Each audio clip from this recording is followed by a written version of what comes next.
অনেক দিন আগে শ্বশুরবাড়ি জিন্দাবাদ মুভি রিলিজ পেয়েছিল রিয়াজ আর হচ্ছে শাবনূর, দুজনেই আমার সিনিয়র।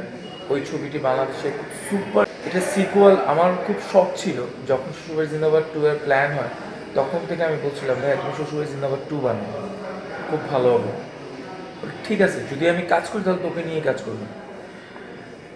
লাকিলি বলবো যে আরটিভি এটার সঙ্গে সংযুক্ত হয়েছেন এবং শ্বশুরবাড়ি জিন্দাবাদ 2 এর সিকুয়াল শুরু হলো। তো এটা আমার জন্য অনেক বড় পাওয়া।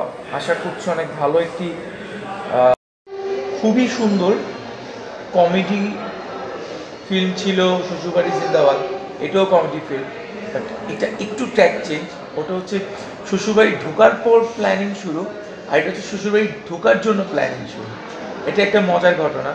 আর ছবির মধ্যে টুইস্টিং পাবেন অনেক, মানে ছবির মধ্যে চালবাজি পাবেন, কিছু ছবির মধ্যে কিছু কিছু টেকনো পাবেন, কিছু তুর্কি পাবেন, সব মিলিয়ে ভালো কিছু পাবেন আশা করছি। অনেক সিনিয়র একজন আর্টিস্ট আমার ক্ষেত্রে, অনেক এবং এর সাথেও আরেকটি কথা হচ্ছে যে আমাদের ভাবি, আমাদের বড় ভাইয়ের বউ, সেই ক্ষেত্রে ভাবির সাথে কাজ করছি, অনেক ভালো লাগছে। আশা করছি সে অনেক ফ্রেন্ডলি, আমি যতটুকু তার সাথে কথা বলেছি এক দুইবার, অনেক ফ্রেন্ডলি। আশা করছি কাজ করে মজা পাবো।